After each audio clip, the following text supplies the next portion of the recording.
Here are just a few of the items I'll be upcycling today. I hope you'll stick around because many of these will be unrecognizable by the end of the video.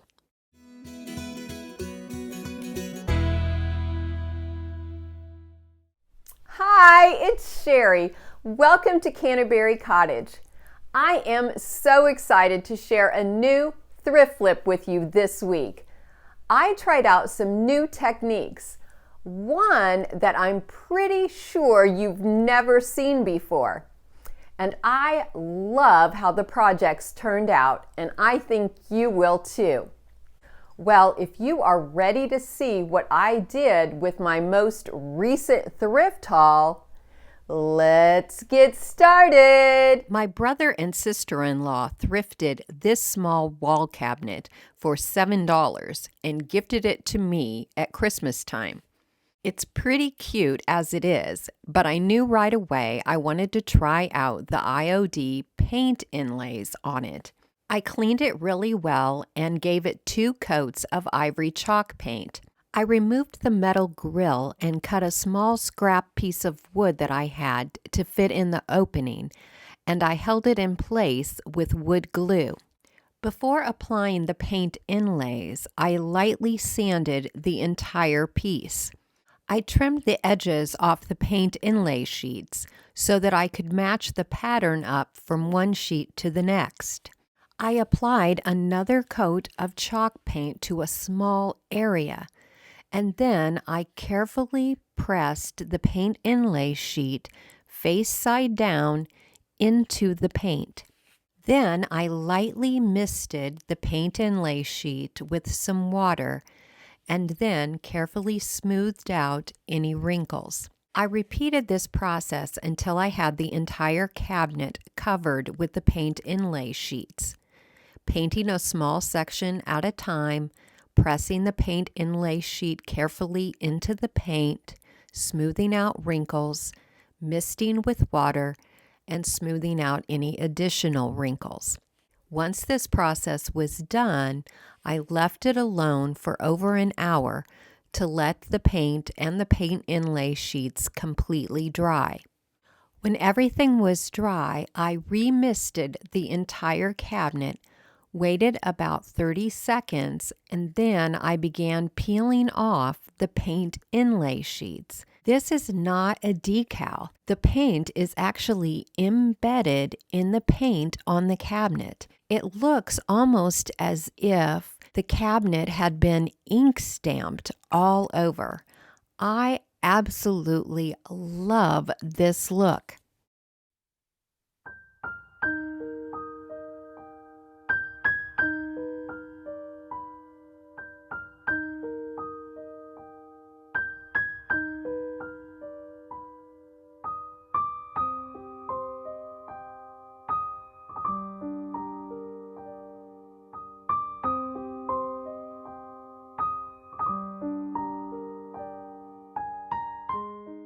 Because I had also recently thrifted a tray, I decided to use the paint inlays again to show you just how easy they are to use on a flat surface. First, I spray painted my tray, and when the paint was dry, I cut out one sheet to fit the inside of the tray.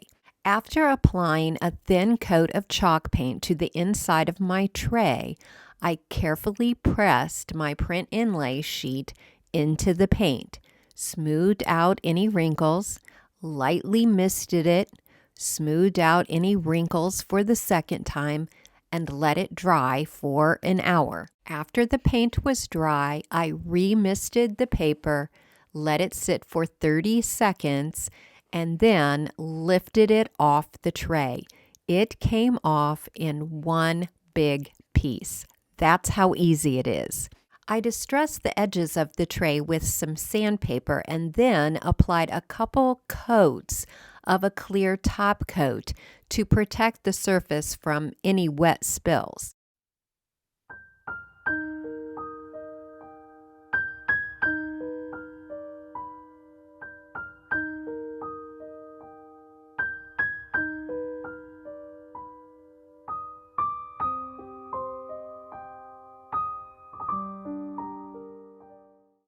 I had an idea involving books that I wanted to try, so the last time I was at the thrift store, I picked up a couple books with pretty covers. I only needed the front and back cover, so I cut out the pages and saved those for a future project. I also cut off the binding so that I had two separate pieces. Then I printed out a 2022 calendar that I found online, and I cut out each separate month, making sure that each piece was the same size. I cut a rectangle out of adhesive cork like the kind you can find at Dollar Tree. I cut it so that it was slightly larger than my calendar. I attached it to the front of the book cover, and then I attached my calendar using two straight pins going all the way through the book cover. Then I attached the front cover to the back cover along the top edge using hot glue. I also hot glued on a little bow for embellishment. The straight pins actually rest against the back cover and help it to stand up.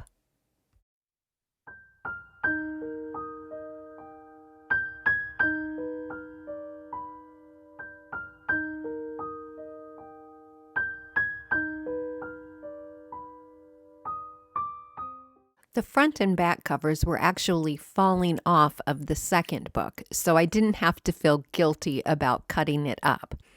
I decided I wanted to add one of my favorite quotes to the front of this book cover. I included a link for the quote so you can print it out too. I attached the quote to a piece of cardboard using glue stick, and then I sanded the edges of the cardboard with some sandpaper. I attached the cardboard to the front book cover using hot glue.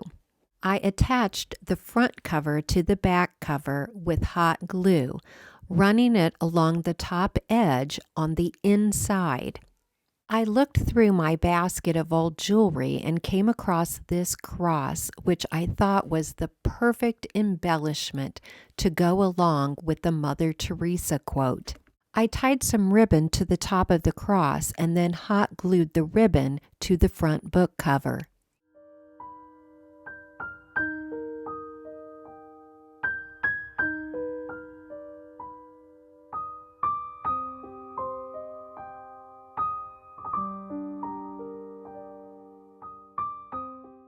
I was very excited to find this vintage colander for only $1 at the Goodwill and decided to marry it with a lamp that a friend gave me for free. After disassembling the lamp, I ran a large dowel rod through the center of the main lamp piece. Using a piece of paper, I found the center of a wood round. I drilled a hole in the center for my screw, and then, using a countersink drill bit, I drilled a larger hole so that my screw head would lay below the surface of the wood. The legs of the colander popped off easily with a pair of pliers. I attached the colander to the top of the lamp with super glue and with a screw that went through the colander and into the wood dowel. I applied a coat of gray chalk paint to the lamp and to the outside of the colander. And when that was dry, then I went over the gray chalk paint with a coat of green chalk paint. When the green paint was dry, I distressed the entire piece with some 220 grit sandpaper. I pulled apart a 2-ply decorative napkin that I purchased at a local store, and then I cut it in half. I applied Mod Podge to a section of the colander and then applied the napkin to the Mod Podge, smoothing out the wrinkles as I went. It helped to cut slits in the napkin so that it would curve around the bottom of the colander. I continued this process all the way around the colander and used small pieces of the napkin to cover the handles. When the Mod Podge was dry, I went over the colander with some 220 grit sandpaper to give it a more worn, rustic look. Then I sealed it with a second coat of Mod Podge. I sealed the paint on the lamp base with a light coat of clear wax. I wanted to make a couple small things to put in the colander, and I had this clock face left over from some other project. So I took it apart and printed out a new, more vintage-looking clock face. Your clock will work just fine if you carefully remove the clock hands and replace them in the exact same order. I also spray painted the case black before reassembling the clock parts. I printed out an owl image on cardstock and attached it to the front of a wood house using glue stick. I trimmed the edges with scissors and then went over the edges with some sandpaper. I decided to add a real stick below the picture of the owl. I printed out a second picture of the owl on regular copy paper and cut out the owl's feet, which I Mod Podged onto the stick, and then I hot glued the stick to the wood house. I added a fake plant, my wood house, my clock, and a book inside the colander.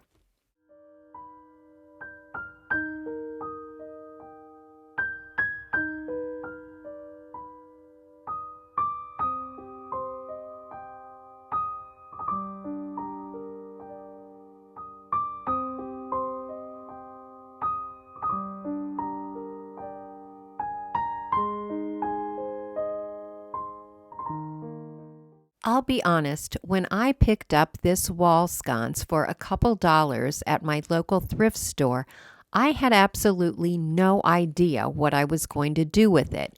In fact, it wasn't until I started taking it apart that I came up with the idea that I actually went with.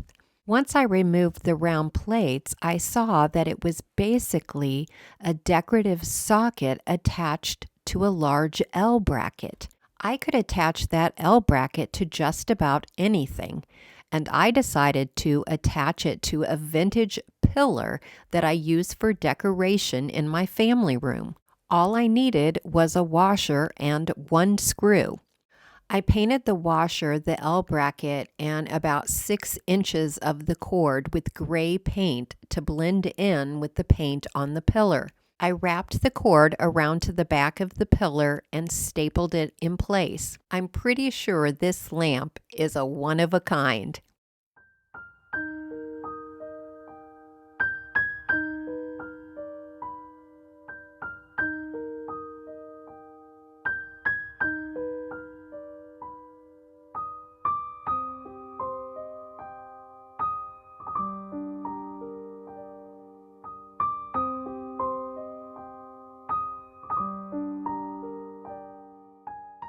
Ever since I rearranged the furniture in my library area, I have been looking for a small pedestal table to put between 2 chairs. And when I saw this lamp table, I thought that I could make it work. Once I removed the nuts on the bottom of the lamp and cut the cord, the lamp easily came apart into its pieces. I also disassembled this free lamp to use some of its pieces. As you know, I used the main piece in the Colander project. I took the metal rod and the weights from the blue lamp and attached them to the base of the lamp table. To add some height to the table, I added the base piece from the blue lamp before adding back all of the pieces from the lamp table. Unfortunately, the metal rod from the blue lamp was not tall enough to extend through the top brass piece from the lamp table. So I reassembled these parts using E6000 glue. I filled a hole in the tabletop with a piece of dowel rod. I painted the base with a couple coats of black chalk paint. To attach the tabletop to the base, I hammered in a round piece of wood into the brass fitting, and then applied construction glue to that piece of wood. I also drilled a hole through the center of the table and a countersink hole so that when I attached a screw through the table into the piece of wood, it would sit below the surface. I covered the screw with some wood filler. I also filled the hole in the lamp base where the cord had been. When the filler was dry, I sanded it smooth and painted over it. When the paint was dry, I distressed the entire piece using 220 grit sandpaper, and then I applied a coat of clear wax both to the base and to the tabletop. I love how this table turned out, and I love that I only spent $14.99 on it.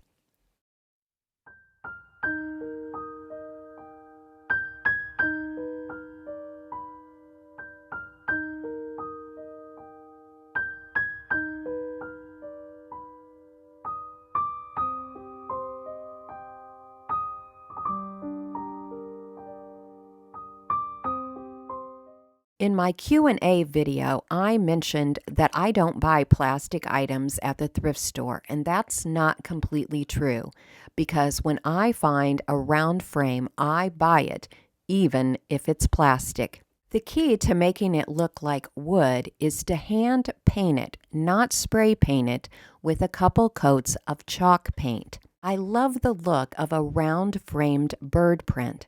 So I found a free bird print online and printed it out in a size to fit my frame. I distressed it a bit. Yes, you can distress plastic. I wanted a little bit of that gold paint to show through. Then I applied some clear wax, just like I would to a wood frame, to help protect the paint. And then I reassembled the frame.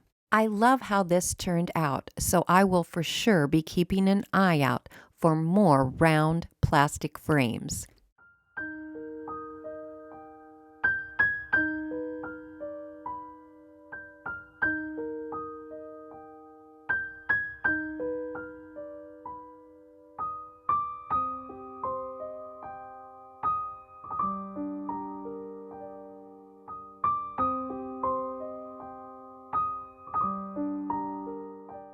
I wasn't sure what I was going to do with this oversized popcorn tin, but for $3, I couldn't pass it up.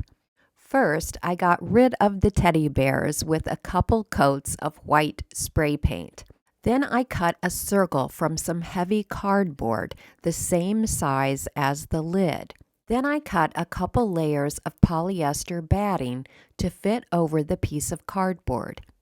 I cut a square of drop cloth large enough to fit over the cardboard, and then I began applying an IOD floral transfer to the drop cloth.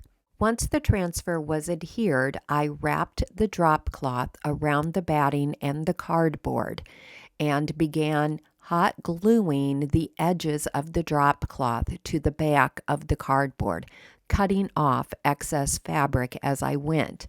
Once all the extra fabric was cut off, I hot glued the bottom of the cardboard to the top of the lid. Although it looked fine just like this, I hot glued some ribbon along the edge where the cushion met the lid. I then applied similar IOD transfers from the same package to the sides of the popcorn tin. I wish I had painted the popcorn tin with a coat of chalk paint before applying the transfers, because they did not want to stick easily to just the spray paint by itself. It was a real workout for my arms, but in the end, I think it was worth it.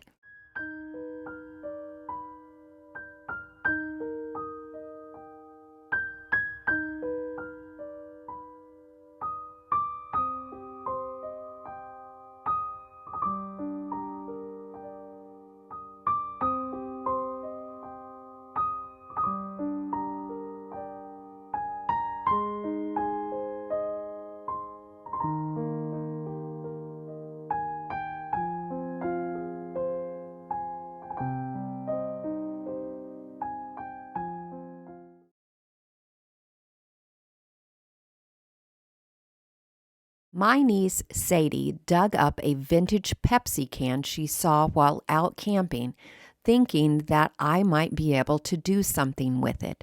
So, Sadie, this project is for you. First, I cut off the top and the bottom, and then I cut the body of the can into 3 strips. Then I hammered off the roof sections of 3 small birdhouses that I had thrifted.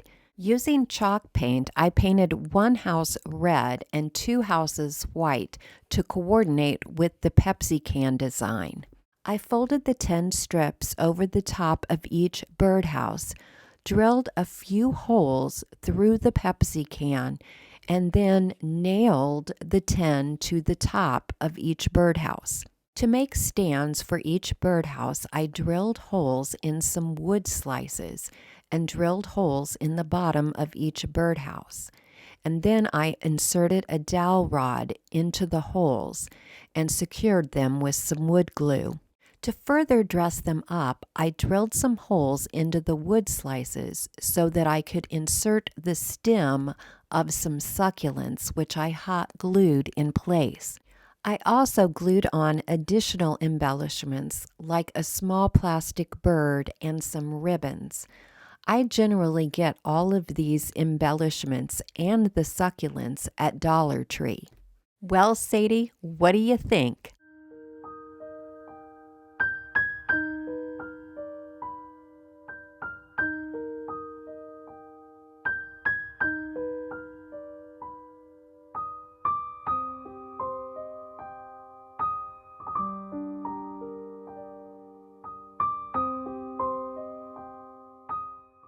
I purchased this large metal easel at the thrift store for $3, thinking it would be a unique way to display some artwork. To give it a more vintage appearance, I brushed on a couple coats of ivory chalk paint. And when the paint was dry, I distressed it using a sanding block. I had previously thrifted this beautiful vintage frame with bubble glass and thought it would be perfect on the easel. Because this frame had no back, I cut one to fit from a piece of hard cardboard. I decided to use a print that I already had in the frame, but I found a similar one online for you to download. I applied glue stick to every inch of the back of the print and then adhered it to the piece of hard cardboard. I cut off the excess paper and then inserted the cardboard into the frame. I covered the back of the frame with some brown craft paper. I applied glue stick to the frame to hold the brown paper in place. I can easily change out the print should I tire of it.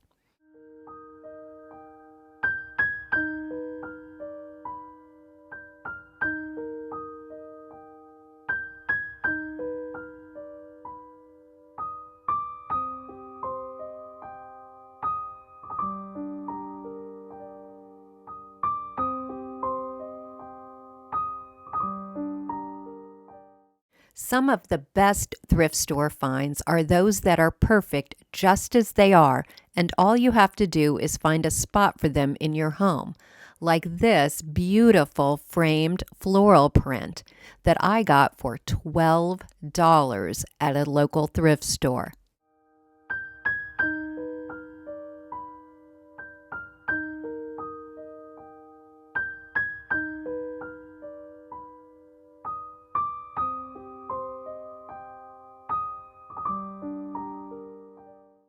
At that same thrift store, I also came across this great find, a vintage 1903 dictionary full of beautifully yellowed pages, and it only cost me $5.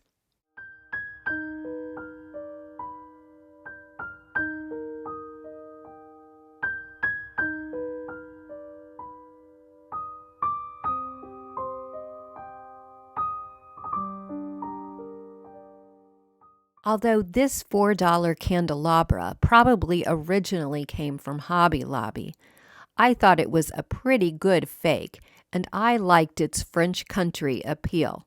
I thought it would be just the perfect thing to freshen up my mantel after Christmas. I removed my garland and the 3 chunky wood candlesticks that I've had on the mantel for the past year and replaced them with my new candelabra. I decided to keep my framed Christmas print in place for a little while longer and filled in around the candelabra with some dried hydrangea and a few stems of fake greenery. I love being able to refresh my decor with some inexpensive thrift store finds.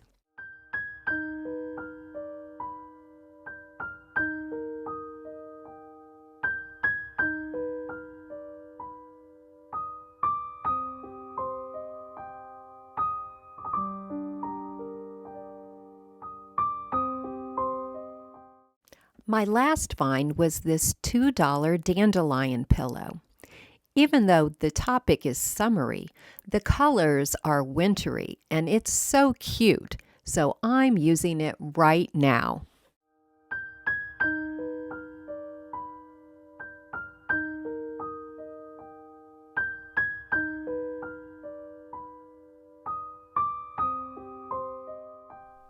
Well, I hope you enjoyed today's video, and I really hope you saw some ideas that you want to try. I always love hearing what your favorite projects were, so I hope you'll leave me a comment. That's all for today. See you next Tuesday. Bye-bye for now.